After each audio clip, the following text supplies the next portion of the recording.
Well, good evening, everyone. This is John Craig. And this is Sandi. And we are live, finally, here for Walking in Spirit and Truth. We appreciate you all that are sitting there waiting for us to join the show this evening. So it's good to have you all. I see Joe and Tammy there in the chat room and waiting for us. That's right. So actually I wish we had the phones working and Tammy could come on the show, because Tammy is full of information. In fact, she's given us lots of resources for tonight's show. So yeah. So anyway, well, we've got. And by the way, Tammy, I just sent you a text, but if you could let me know the answer to that, that would be great. Okay. All right. Anyway, who are we? Well, hey, so Sandi and I pastor a congregation here in Amarillo, Texas called Life of Worship. And if you'd like to know more about our congregation, you can go to www.lifeofworshipamarillo.org and look us up, check us out. We'd love for you to visit. Drop us a line, send us an email. You can get our email there as well. And so we would love to hear from you. And what? That's about all I had to say about that right now. Okay. My brain is spinning right now. He literally, we're a few minutes late because he literally just flew in, but not literally flying, I guess. I could have been flying. Well, no, I wasn't. I know. I called him. I said, "Do you realize the show starts in 15 minutes?" And he was still at Life of Worship. So I was like, "You've got to get here and get set up in 15 minutes." Yeah. I don't know how that's possible. Of course, it wasn't. So. Nope. That's why we're a little late. So anyway, so there you go. But anyway, I put there on the screen, there's our website and also have our email if you'd like to drop us a line there. That's going across the screen. So with that said, tonight we have a subject that we wanted to talk about. Why? Because it's in the news. But the thing is in the news, it's really not giving us. There's not news. That's the problem. It's not giving us a big picture. There's a lot of alternative media that's talking about it, and then you have to wade through the weeds. Well, but not only that, there's so much information out there, and when we look at the information, we've got to look at it in terms of let's not go insane about it and just make it more than what it is, but we need to wade through it enough and so where we have sensible ideas and make sure that we have an idea of what may be coming our direction. So I do think it is far more than what's led on. And I think that's part of the problem. We were sitting at our Torah study last night, and Tammy was, and John, but Tammy was giving us a lot of information that I hadn't heard about. Of course, John's the one that really is on top of the news more so than I. But as she was talking and everybody was talking, I was like, wow, this information needs to be brought out there, because they're literally deleting YouTube videos and all these other things as fast as they go on. All you're going to find on there is pretty much major news segments on YouTube, because you're not going to find it there because they don't want that information there. So we're going to use this platform this evening to try to give some of that information. Tammy, you are welcome to, and Joe and anybody else, you are welcome to chime in and let us know. I know I've sent you some texts, but there is just, what do you need? I need my Bible. Oh, okay. Since I just ran in the door, I haven't had a chance to grab that. Okay, I will get you your Bible, but let us know some of the things that are going on, and I will go get your word. Yeah, so let's put these things in perspective as she goes to get my Bible, because I wanted to pull up something as well. Now, keep in mind that what's the history on this coronavirus, and it goes back to November 19th is when they officially came up with the disease and that there was an issue. Then there was an infection rate that was going on. It wasn't that dramatic at that point in time. Went through December. There's still infection rate that was going on. Wasn't that dramatic. And then all of a sudden January hit, and halfway through January, all of a sudden we have an exponential increase of all these people that are infected. And of course it's all aligned with the Chinese New Year, where people take vacations in China and they spread out around the world. And a lot of people took flights out of Wuhan China, which is a big industrial area. They got a lot of factories in Wuhan, and that's where they say the ground zero is. Now, in Wuhan is a level 4 bio lab where they say that's where this coronavirus escaped or was taken out, or somebody took it out of there, or somebody that was infected on the inside took it out of there. Original report said it came from the marketplace, but they found out that that's not true, because there were several people that were infected with the virus that that they considered ground zero, that were never in that marketplace. They were trying to say it was bat soup, it was snakes, snake tartare or whatever you want to call it, raw snakes. I don't know if that's a thing there, but apparently they get snake on a stick. But they did find that several people had been infected. They were in different areas, and then from there it has multiplied. This thing is highly, highly, highly contagious. And now the original number was like a down in the twos, that if one person is infected, they can pass it on to 2 people. Now they've pushed the rate up to 4 to 6. Okay, but stop right there. If that's what they admit to, then double, triple, quadruple the reality of it. Yeah. So because anything they admit to is not true. They're saying that the rates right now could be as much as 8. I think I saw a number of 82 to 84. If you take a room full of 100 people, and that 82 to 84 of those people will be infected with the coronavirus.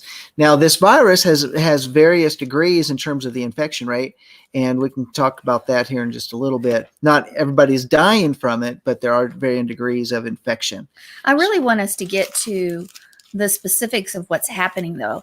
I was listening to some reports today, and some of the numbers they're admitting in China right now that there was initially 4,000 new cases a day.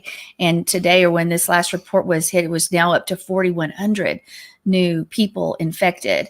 And by the way, up with the bats and the rats and the snakes, et cetera, what they have is open air markets in China. And especially the poor, they don't rinse anything off, but people can come in there, set up, and whatever was set up before there, it's never cleaned or anything. But especially for those that need food and the poor, you're eating some of those substances, and but it's been overreported. But that's where that is. But just that, and then they said the reality of the cases that in anything, put some extra zeros behind it, and that's the true numbers of what's happening. So, and I've heard put 3 zeros behind any number that's being reported.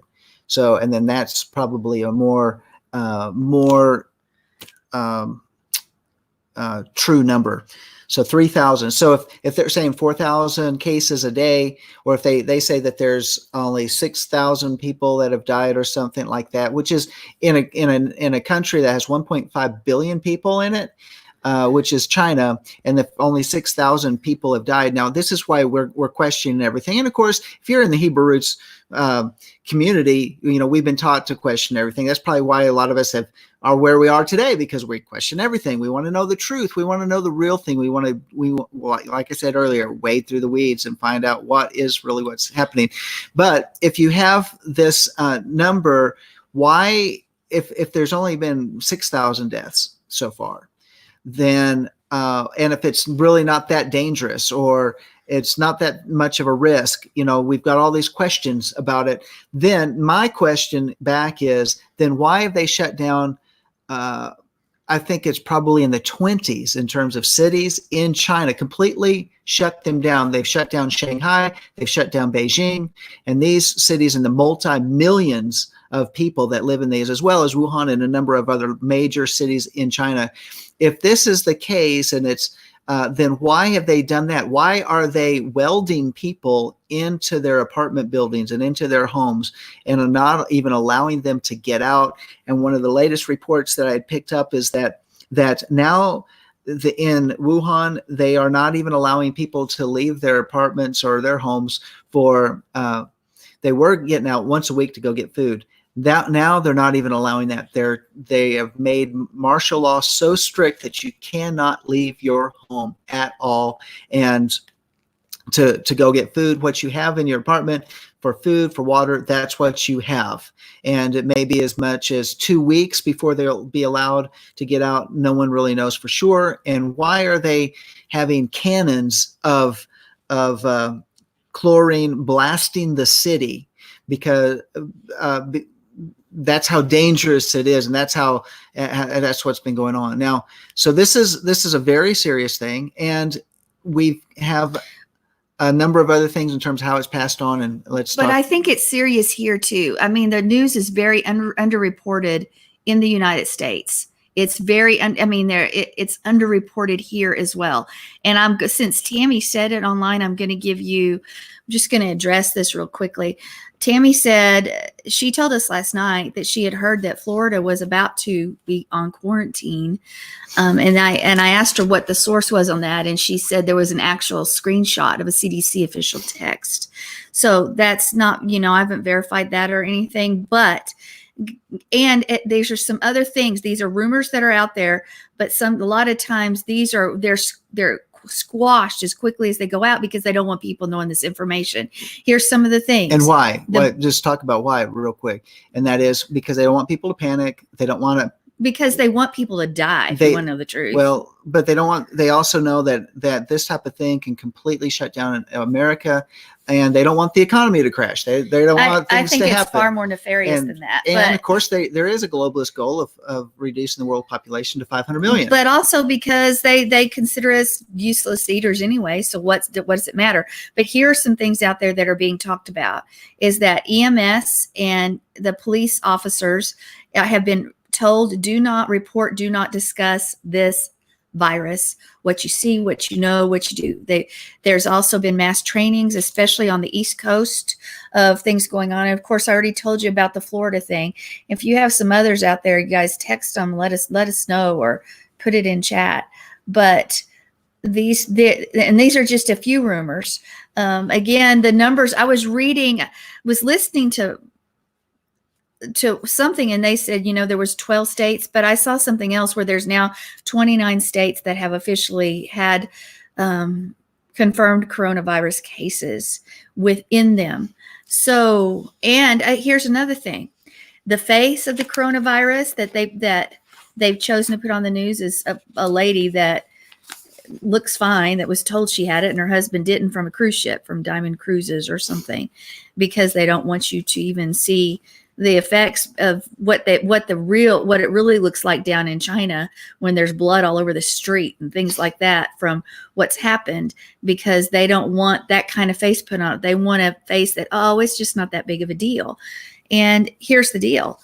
We are Yah's people, and we pray the scripture, no weapon formed against us shall prosper. That no deadly disease will come against us.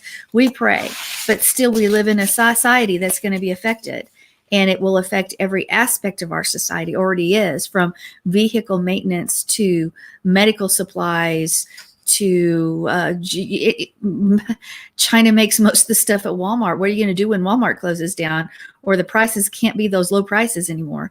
It's going to affect every area. We're going to see that ripple in. Mm-hmm. Yeah. In fact, right now, there's reports that many of the factories and production has basically come to a standstill in China. So right now there is a pipeline of goods and stuff that is shipped from China to America. All the more reason why America needs to be self-sufficient, even in our own factories, production of our own goods. Well, we should keep manufacturing here in the U.S. But what happened during the Clinton administration, actually since the 1970s, with the deal with Henry Kissinger and President Nixon, they 32 states. They made it to China. They brought China into the fold, and where we were going to send all of our manufacturing offshore to China, and America would become a service oriented nation, and we would be a purchaser of goods as opposed to a producer of goods. So as it has now, since most medications, pharmaceuticals, as well as products that we use in everyday life, even car parts, computer parts, phone parts, all of these different things, you can name it, the whole spectrum's out there. They all come from China. We have very little manufacturing here in the United States. So right now there is a supply line. There's stuff already in the pipeline that are being shipped over. They're on their way, but there's a certain point in time that they will no longer be they are not manufacturing, and they won't be able to send any of those goods. So these are things that we need to be thinking about within our own families and look at, okay, if I have to have a certain medication, then can I get a certain amount of supply in the meantime? And what about food? What about water? What are some different things that are going on? So anyway, go ahead.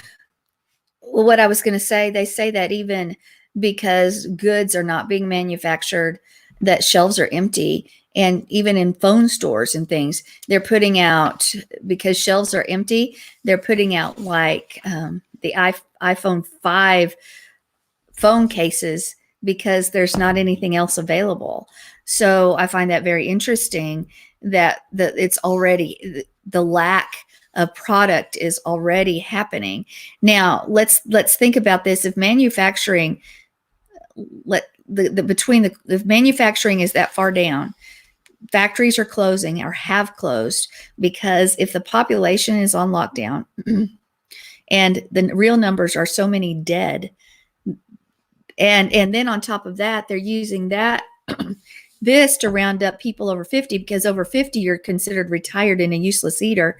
In China, you're retired at age 50. Yeah, it's all of us. I guess we'd be out too. But because of that, they are literally rounding up people that have no value. No, they don't have disease.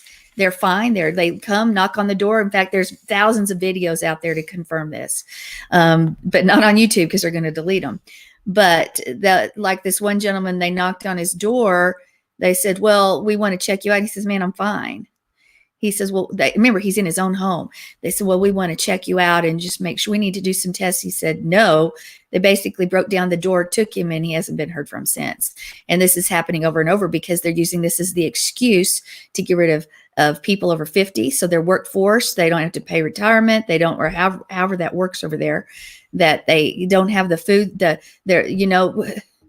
food, there's not lack of food there, not only from this, but there's also a swarm of locusts that have hit them, the plague of locusts, so to speak. But all of this, it's not just the sick, it's the toll is happening as well, because they're rounding people up and getting rid of them, using this as the excuse. Well, and a number of these people are Christians. A number of these people are dissidents, people that have spoken out against the government, and they're using these as in China because it is a totalitarian regime. Just let's be honest about it. They are gathering the people up, and there are many that have not been heard of again. Now, Joe said the disabled as well. Yeah. So this is a way to, if we already know that China was struggling how to feed their own people. And because we know that with the swine flu, it wiped out a third of the pig population. Pig is a big part of their food source. They've been eating weird things since the late 1940s, when the revolution took place, and food was just simply cut off. Mao made them get rid of all their modern machinery in the fields and made them go back to horse and plow. And it really reduced production of food. And with reduction of food, a lot of people starved in China. And so they started to eat different things. And that's why those type of things still continue in the markets, like the bats and snakes and that type of thing. But going back to what's happening is that I saw a picture today, is that they have a warehouse full of eggs, and but they have no way to transport them out because transportation is affected. They're not allowing trucks in or out of cities. So there's no way to, if there's product there, it's now just sitting there. It's rotting, warehouses full. That is something that will happen in, we're broadcasting here from America, but you may be listening from somewhere else in the world. But understand, once lockdown starts to take place, there will be no more truck movement in or out of cities. So therefore, food supplies will become limited. And that could happen here as well. Yeah. Know that the very things that we see happening there could happen here. You say, would say go door to door and round people up? Yeah. Well, and they can. And so under martial law, then it is a strict lockdown, which so that's why we are recommending that at some point in time you need to have food. You need to have food in your house where you and your family are going to be able to eat and have water and a water source and a water filter system to be able to take care of the needs of your family for a period of time, and which talks about what the next thing is, because when this virus continues to spread, the reason why it's so contagious is because it is a bioweapon. It was designed to be able to, when a person is exposed to it, that this virus will latch onto it, because they're using a spliced in part of the HIV virus that brings it in. And so when it gets in your eyes or into your nose or an orifice of your body, it will attach itself very easily. And of course, it goes in and attaches itself to the lungs. Now, they have seen a couple different things in regards to how this virus operates. It affects Chinese males more than the females, because one thing in the Chinese, in that race, they have more receptors in their lungs to be able to where it attaches, as opposed to any other type of race. Now, if we bring this up, they say, oh, that's racist to say that. No, this is biological. This is just anatomy. This is how our bodies work. And that's what they have discovered. The other thing is that they've discovered that the people more susceptible to it are, of course, those that have a compromised immune system, as well as those with blood types A, AB, RH negative. And they seem to be a little bit more affected by it as well. There are things that we can do to prepare and to build up our immune systems. And if there's anything that you can do right now, is you need to build up your immune system. And there's some remedies to that. What are they? Well, I think since we said it, we should say what they are. Okay, so number one way to do it, while we have the computer, while we still have internet, is to do research on it. And don't take what we say, research it out for yourself. You need to understand you needed to make these decisions for you and your family. Sandy and I cannot tell you what the right thing is to do. But what are some things to build our immune system? First off, build your immune system. And this is something that you need to do anyway, because this is cold and flu season. And a lot of people are going to be like, okay, do you have cold or flu? Do you have coronavirus? And by the way, coronavirus has nothing to do with the beer. There's actually people out there that think that the coronavirus is related to the beer. No, I'm telling you, it's true. It has nothing to do with that. It's a waste of time. So now, how do you do that? Vitamin D3 coupled with vitamin K2. Why D3? Because that is, in the wintertime, that's why we have colds and flu, is because our immune system is compromised because we do not have the sunlight in the northern hemisphere as in the summertime. And we're covered up, we're wearing coats, we're in hats, all that type of thing. We do not have vitamin D that we would be getting from the sunlight. And so you want to be able to take vitamin D2, vitamin D3, and vitamin K2. You probably need to consider taking it in the amount of vitamin D3 of 5,000 milligrams.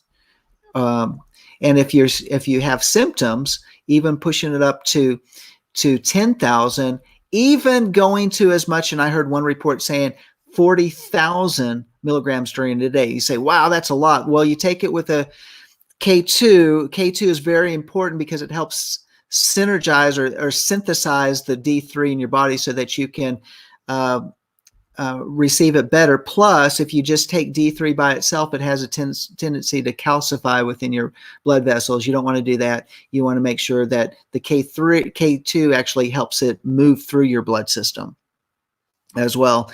You want to have vitamin C, and vitamin C, you take as much vitamin C as you possibly can to the amount that you can tolerate it.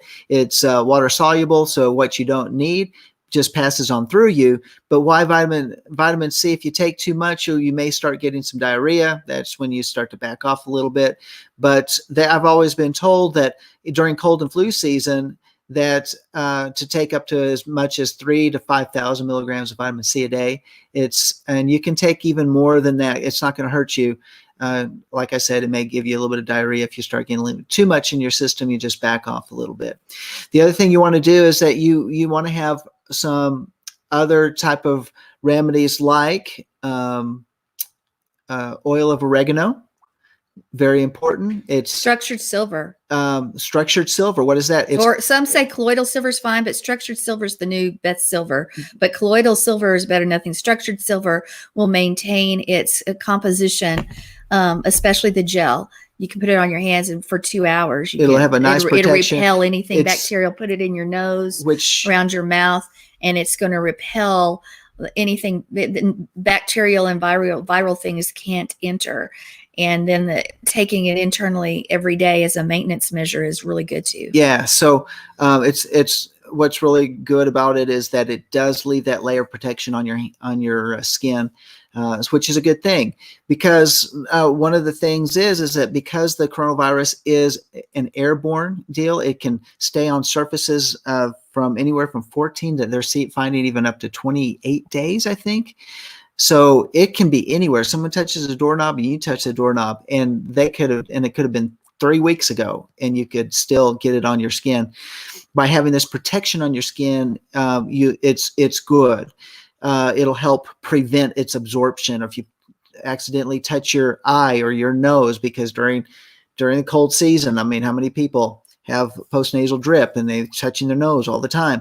You want to be able to have something like cotton swabs, where you can swab your nose out with colloidal silver. That will help protect you as well. Now, because it's airborne, the other thing is that you need to understand the N95 masks, because of the size of this virus, it is not good enough. You need at least an N100 mask to be able to protect your face, and you need to have eye goggle protection to where you're not going to have it coming in into your eyes, because all you have to do is pass through an area that maybe somebody sneezed or coughed a little while before, and it's still hanging out in the air. I mean, think about this. You got to go down to the grocery store and get something, and somebody sneezed in the air, and it's floating around in the air system, filtration system, in the hospitals, in the school system, wherever it might be. Those are some things that you want to consider. When you come, and one other thing I want to say about that is that when you get home, wash your hands. No, this might sound extreme, but this is where one report that I was reading is that you need to take your shoes off, because you've been walking around and it can be clinging to the bottom of your feet, and you're going to spread it all over your house. So you need to take your shoes off before you come into the house. You need to don't touch anything. And then you go immediately to your shower, take your clothes off, put it into a plastic bag and put it in a hamper, and take a shower right away, so that you will not be spreading out. Because if you sit down on your couch, you touch anything else, it will stay there, and then you're going to pick it up, even in your own house where you thought you were safe. Now, as they've been talking about here in the chat room, go ahead, Sandi. I just wanted to say some of the things that were in the chat room. Yeah. Because Tova had said that Remnant Remedies Purify Me does the same thing as the silver, and she puts it on her lips, ears, nostrils, around the eyes. It's aromatic, so kills the air too. Joe says she wears gloves. Tammy says use garlic and turmeric and oregano, black pepper in your food to boost your immune system. Mm-hmm. Joe says tea tree is good and diffused as well. And so diffuse those oils, but there's more. Yes. Yes. And you can go down to your health food store. If you don't have a diffuser, you can get one at the health food store where it puts it in the air. And Young Living has some really good product out there. There's some other good essential oil companies that are out there. Needs a Moshe, Remnant Remedy. She's got it. And she says a lot of her essential oils and stuff come from China. Everybody's does. Yeah. Everybody's. So when that could be affected as well. So when the shipping is affected by that, there's only going to be so much of a supply, even with those type of things. I want to also give you some information Tammy gave last night, that she said this one doctor is taking some preventative measures, and this is what he's doing. And of course, I don't know if we've talked about iodine before on this show. We've talked about it in our congregation many times over, but we should be taking it. I'm talking to myself because I'm not doing it like I should. But iodine, vitamin D3, which you said, and vitamin K2, turmeric, vitamin C, zinc, and and DNA forest. And then I didn't know what that NMN, and licorice root extract is good. And birch bark extract. And forskolin, which is a calendula tincture. Yeah, I can't read what that one is, but forskolin is it's a mushroom, and you can get that in a capsule size. And one thing that Tammy did say last night is you do not want to be taking echinacea or elderberry, which we normally jump to that. Usually take that with the flu or a cold, but if you don't know your symptoms of one thing or the other, then you probably want to be looking at an alternative because to that. It would cause what is it? It's a cytokine storm, and in other words, your system just kind of goes crazy. It's the same type of thing that when they give vaccinations to children, they have a cytokine storm because of the adjuvants that are in the vaccinations, and many of them don't come out of it, and they end up with autism. So it's because of that cytokine storm. Not saying that you'll get autism, but it does create more problems within the body. Anyway, those are some of the things that you can take for prevention. But the number one thing is take your scripture as medicine every day. Pray over you and those that you love and those that you pray. Use that word as your medicine. To me, that's the first line of defense. And pray and say, oh, Father, give me wisdom. He says, if you ask for wisdom, he will give it, and do not doubt. And I did not know this, John. Blood type O should never take echinacea. You're O. Yeah, I don't take echinacea though. That's a good note there, Tova. I think I've taken it a couple times in my life. Didn't know that, but I don't take it hardly at all ever. So, and then also on your iodine, it needs to be a nascent iodine, and which because nascent iodine is just packs a more powerful punch. Let me just put it that way. And take it under the tongue. What it does is it boosts your thyroid, and because in your thyroid, all of these germs, all these type of things filter through it, and so it filters and it builds up the strength of the thyroid. It balances out your hormone system, and when your hormone system is balanced and operating properly, then your immune system is stronger. So that's why iodine is the best. And then nascent iodine is the best type to get. And personally, I recommend the X2 from the InfoWars store.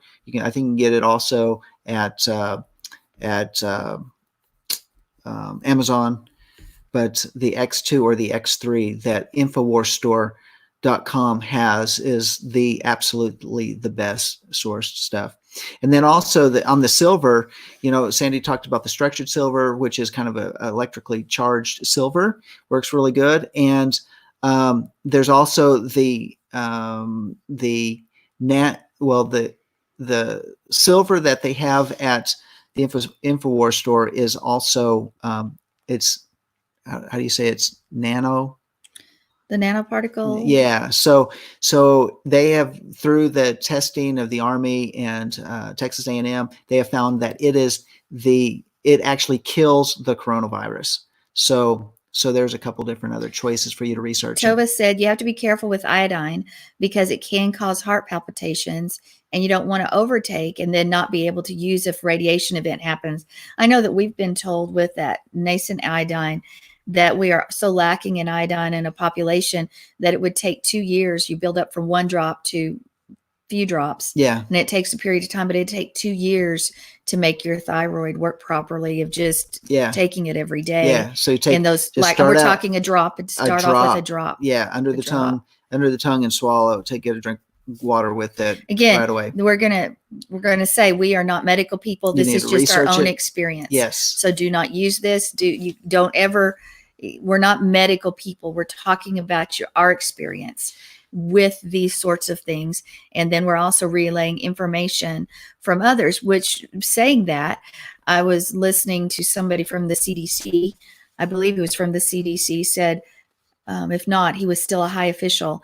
He said that this will be the new flu, and it could be seen a year or two out. And of course, he's setting us up.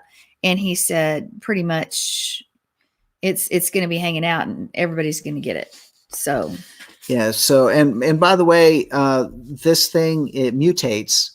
So what if they were to actually come out with an effective vaccination? I'm personally one that don't doubts, take the vaccination. that Do doubts, not take it. that doubts the vaccination system. Not saying that it's all bad. It's just that they haven't. I don't think that they perfected it. So, but they also, I was reading something from Tammy again, and on some of the research, she said she's done a specific doctor said, do not take the vaccination if it comes out, because it will weaken your immune system and you're going to get it over and over and over again.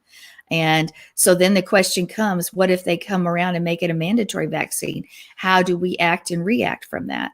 Of course, we don't believe in that stuff anyway, but that's something we've got to consider as individuals, as a community, et cetera, et cetera. And in the age of the computer chip, understand that they could actually say, this is required if you're going to participate in the society, and therefore if you want to participate in society, then you're going to have this bracelet that has a chip on it, and then they can actually track you wherever you go. Or if you put it on the flip side of it, oh, you didn't want the vaccination, well, we're going to put a bracelet on you so we can track you, if they don't just grab you, quarantine, lock you up in a FEMA camp or something like that. So just something to be thinking about as well.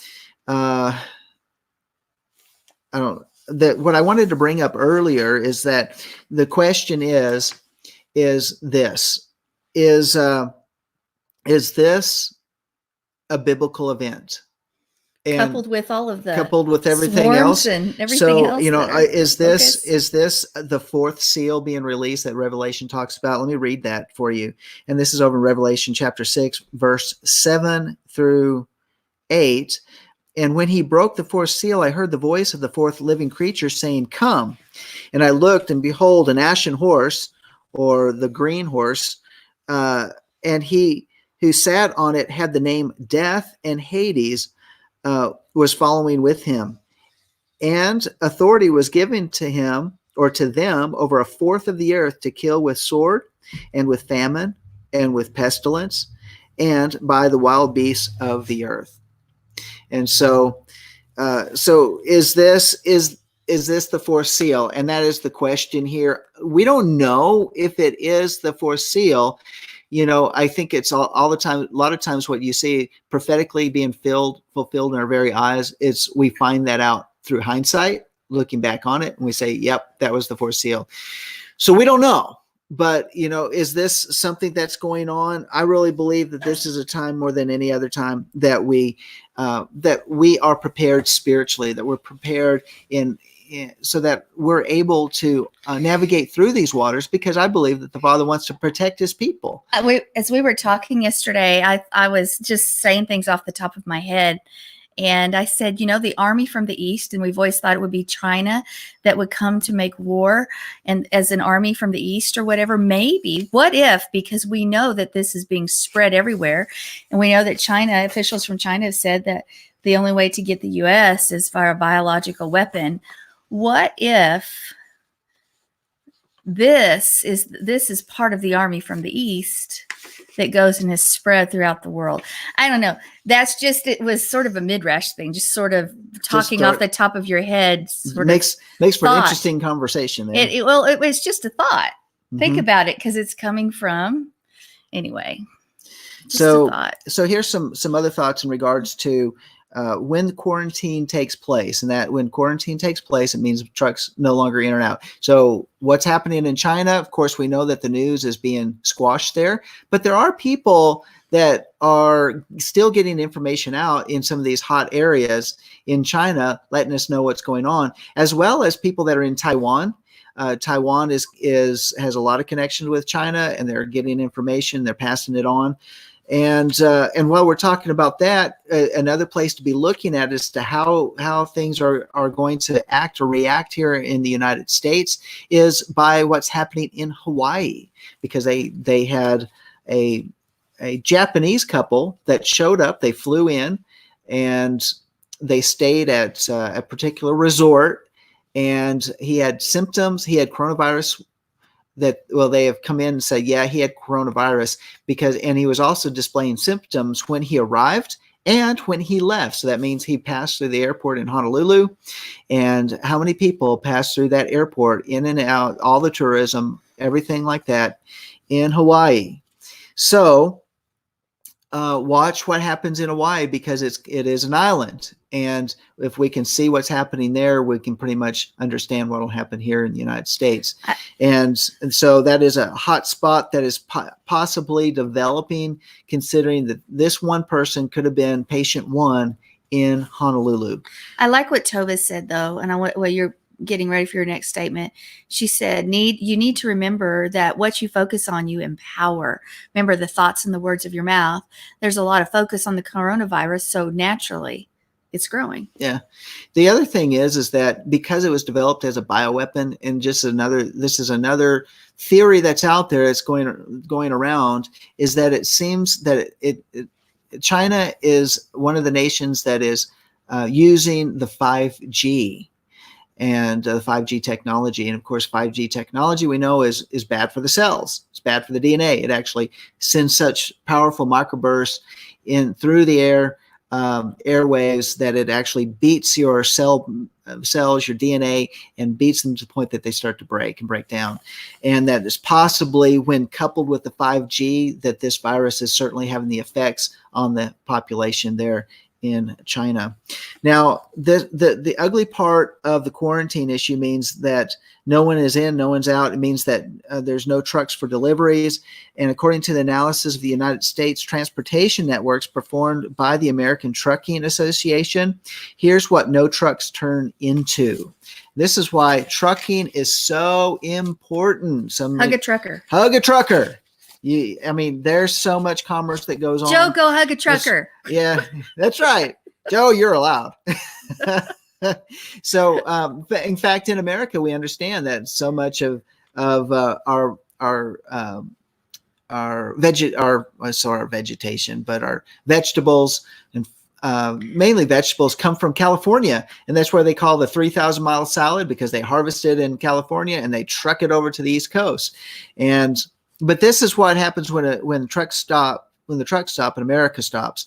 And this is a timeline showing the deterioration of major industries following a truck stoppage. So in the first 24 hours, delivery of medical supplies to the affected areas will cease. Hospitals run out of basic supplies such as syringes and catheters within hours. Radiopharmaceuticals will deteriorate and become unusable. Service stations will begin to run out of fuel. Manufacturing, using just-in-time manufacturing, will develop component shortages. U.S. mail and other package delivery will cease.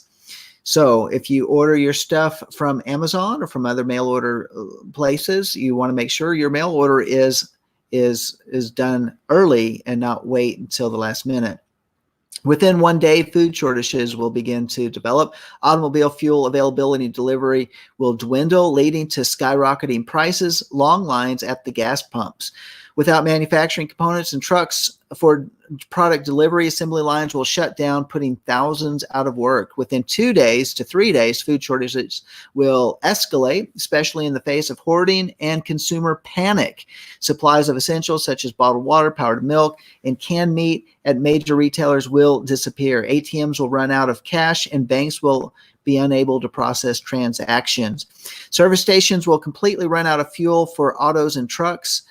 Garbage will start piling up in urban and suburban areas. Container ships will sit idle in ports, and rail transports will be disrupted, eventually coming to a standstill.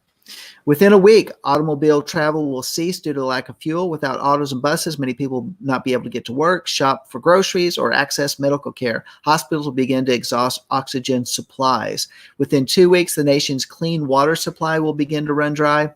Within 4 weeks, the nation's will exhaust in clean water supply, and water will be safe for drinking only after boiling. As a result, gastrointestinal illnesses will increase, further taxing an already weakened healthcare system. And I want to mention this about your public municipal water. Hopefully you're not drinking those water because of the fluoride in, the chlorine, and all that sort of thing. But understand that if the trucks are not bringing in the chlorine to put into the water supply, the water will be undrinkable coming from your municipal supplies. And considering how your water gets to your local municipal water supplies, they have to pump it. They got to pump it in. How do they pump it in? Electrical, gas, coal, those type of things. If that has been shut off, then there's no way to supply energy to those pumps in order to pump it into the water system. That's why you need to have a water supply. The timeline presents only the primary effects of a freeze on truck travel. Secondary effects must be considered as well, such as the inability to maintain telecommunication service, reduced law enforcement, increased crime, increased illness and injury, higher death rates, and likely civil unrest. And this is where the other thing is, if you have any type of supply that you are saving up for you and your family to eat off of, you need to have a way to defend your food, because surely there will be roving gangs, and whoever controls the streets will control the food supply as well. So be able to defend and protect your family. That's very, very critical. So these are just some things to be considering, and it's not to throw in fear, but to say, all right, this is the reality. Is this worst case scenario?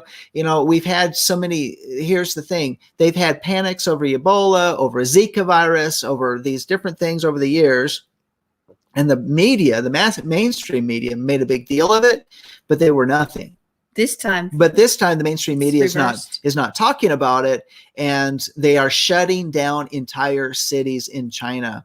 And when you start seeing, not only there's Shanghai being shut down, but I think there's 2 or 3 other major port cities in China, when they shut down, then you know that it is extremely serious. But when they start to shut down other places, like in Japan, and they start quarantining cities in Japan and Korea, and even in the United States, that's when if your city's not shut down, you need to understand this is where we are. And as Joe said, there we need to be informed and fear not. We want to make sure you are informed, and that's one of the reasons that we're doing the show tonight. It's not to bring panic or overemphasize something, but you're not going to get the information out there from mainstream media. You're not going to get it.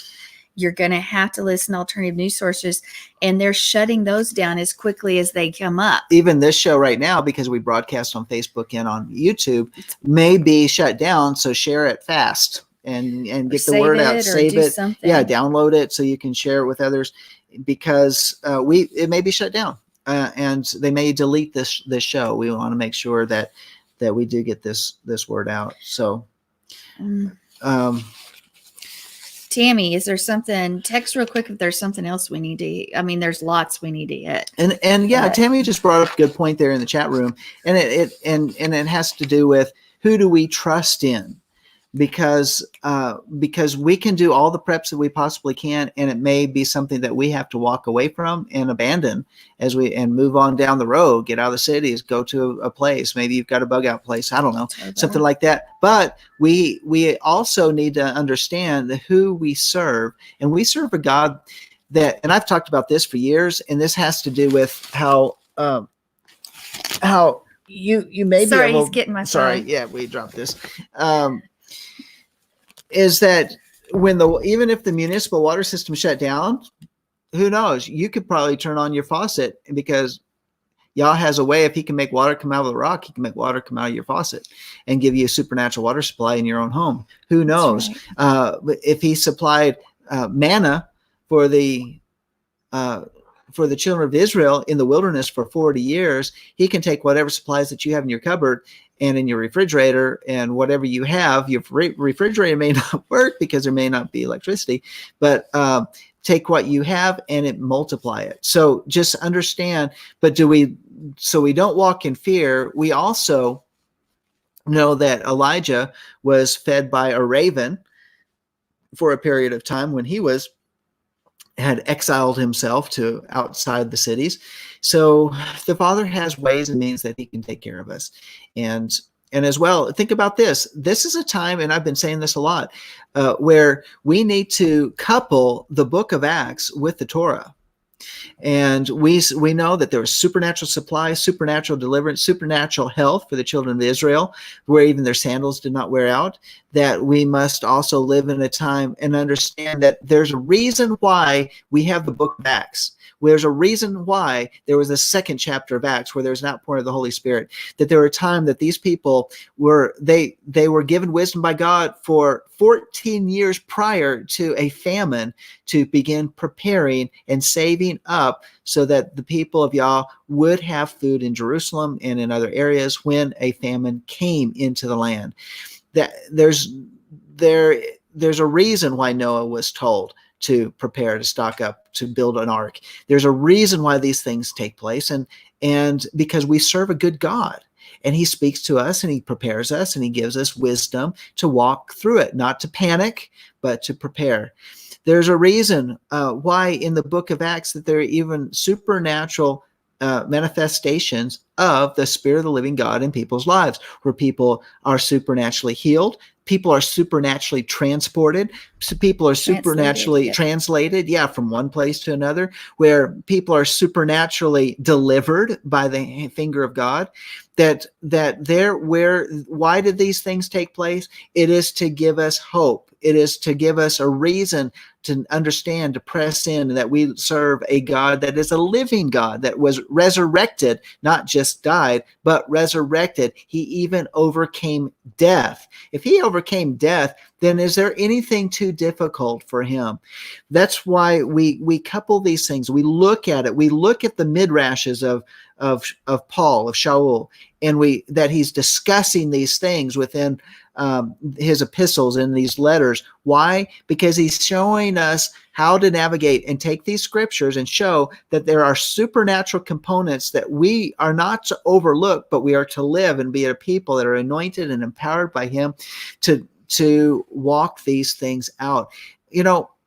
One of the things that I've been talking about, I've talked about it here on Walking in the Spirit of Truth. I've been talking about it at Life of Worship, and that is how do we press in and how do we press through? And I gave this testimony, I believe it was maybe a week or two ago, even on the morning edition of the War Room on Monday, and how we may feel the pressure of circumstances coming in and down around us, and so much that we feel that pressure to the point that we don't even pray, because when we pray, all we can think about is the pressure of this thing that is on us. And I was feeling a lot of that pressure because of circumstances that we've been walking through. But the fourth watch came. And we talked about this on Let Us Reason Together a couple weeks ago with Mark. It was talking about the fourth watch, that time period between 3 and 6 a.m., where Yeshua showed up walking on the water when they're struggling in this boat, trying to get across the Sea of Galilee to the other side. And they all were frightened when they saw Yeshua walking. But what happened is that he revealed himself in the fourth watch. We need to understand that in the fourth watch is the time that he can reveal himself at any point in time. But understand that time between 3 and 6 a.m., he will deposit things within us after we've had a good sleep, and then he'll deposit. It might come as a dream that we will not forget. It may just come as one word, but that one word from God opens up the heavens for us, and all the pressure all of a sudden is released. The circumstances may still be out there, but the pressure is released so we can worship, so that we can enter in, that we can focus, we can rise above the circumstances and be able to hear from God and be able to hear what we are to do. See, this is the day and the hour that we are to understand and hear the voice of the Spirit like no other time. We've been studying Torah to understand what type of voice he speaks in. And we've been studying out his word to understand the language of his Spirit. And over the years, what does that translate into? So that we know when he's communicating to us in the here and now. How do we discern those voices that are out there? Because there are demonic voices that will try to influence. There's people's voices that will just echo within our heads. But we need to be able to discern the voice of the Spirit during these hours, because That's the whole purpose, that we learn his voice through our being good students, good Talmudim, disciples of the living God, because he's good all the time. That's right. That's right. He is. And I just wanted to I told Tammy, reminded me to mention this before we got off the show, is that vinegar kills bacteria and viruses. Clean with vinegar, folks. Yeah. White vinegar. So get you some, a couple bottles of white vinegar, and you can look it up. You can wash your clothes in it. You can wash your clothes in it. You take that, put that together with water. You can spray it around. I mean, straight vinegar just stinks a lot, but you can dilute it to a certain point that it still has potency. It kills viruses and bacteria. Spray everything down, and it's completely safe and natural. There you go. Some good remedies, and it's actually inexpensive. All right. Well, that brings us to really this end. And if you of this hour, we really appreciate you joining us today. This is something that we would recommend. Give us a thumbs up. We'd like to see that. But not only just give us a thumbs up, but post it on your social media, wherever you have connections. Put it on there. Let people know about some things from that if they need help, they need hope, they need something, they need truth. They just need to understand, so maybe to be some places to start looking out and researching these things out. I hope this maybe jogs your understanding and knowledge, and start putting some pieces together. Maybe some things, maybe you've been putting it off. Hopefully, maybe this will say, okay, maybe I need to do some things about it. We want you to be safe, your families to be safe. We want you coming back and paying attention and not suffering any things. And Sandy's got a picture here from Tova. Tova sent a picture. It says beach hardware and irrigation supplies, and it says Corona masks sold here. Coronavirus masks sold here. Well, taking advantage of that. And by the way, the food supplies, you can get, I think it's that you can get 40% off of storable food. Tastes decent. It's good stuff. It's clean. From My Patriot Supply, you can go through suppliers like the InfoWars store has it. It right now the ordering period is maybe 7 to 10 days, maybe 14 days waiting period right now. So they're putting it together. They have food supplies. They're trying to do it as quickly as possible. It's just they don't have enough man hours to get it packaged and sent out because there is such a high demand. And what they've been doing at My Patriot Supply is that they have been reserving their food for the common people, because the government and their agencies are trying to buy up every bit of storable food that is out there. And if that tells you something about the seriousness of what we're facing right now, I don't know what else will. So anyway, there you go. There's some things that I'm glad. Now, again, if you like what you're hearing, and also if you like to support this ministry at Life of Worship, like you can go over to our website and check us out. Oh. And there's a donate button there if you like to support us. And so the 42 day, we should have mentioned that. Yeah, so we still have time. We can do that. So go ahead and talk about that. Well, let's finish your statement first, because I jumped all right. in the middle. So you jumped in, and I was losing my thought there. But yeah, if you'd like to support us, www.lifeofworshipamarillo.org. Go to the donation button. See it right there. There it is. It's right there. And whether you drop us a line, email us, let us know what you think. If you want John and I to visit, then preach, teach, worship, all of the above, let us know. You can pick us up on YouTube. On Shabbat. You can pick us up on YouTube live at lifeofworshipamarillo.org. Well, I don't know Life of Worship Amarillo on YouTube. Yeah. And subscribe to our YouTube channel there too. We would love that. And we have a Facebook page that you can. So there's a lot. Just find out. And anyway, Tammy had mentioned yesterday that it has been reported now that there is a 42-day incubation period for this thing, which means a lot. Yeah. Well, and this is pretty serious, because they were saying 24 days. Now they're doubling it. They were initially 14. Yeah, 14. They're doubling it. Now they're saying 42. And tomorrow they're getting ready to release a boat full of people that have been dealing with coronavirus in Japan. They've been off offshore, sitting there waiting for the incubation period. So they're being released and now into they're being Japan. released into Japan tomorrow. Now, that's what the latest word is. It may change by morning, Japan time, which is about morning now in Japan. So it may change, and they may say, because of these news reports, you guys are going to get to hang out on the boat until everybody is healthy and that we can verify. Yeah. All right. So that's something just to be thinking about. Well, with that said, we really appreciate you joining. And on behalf of Walking in Spirit and Truth, one more thing? Yeah. Okay, one more thing. Eddie Chumney here, I think June 4th. First weekend of June? 4th and 5th, first weekend of June. Yeah. He moved it. He was supposed to be May, but he called us and said, sorry, I just am having trouble coordinating. Can I make it June? So anyway, we have a confirmed date. June 4th and 5th, I think. It's the Friday and Saturday, 3rd and 4th or 4th and 5th. Yeah. Have to look.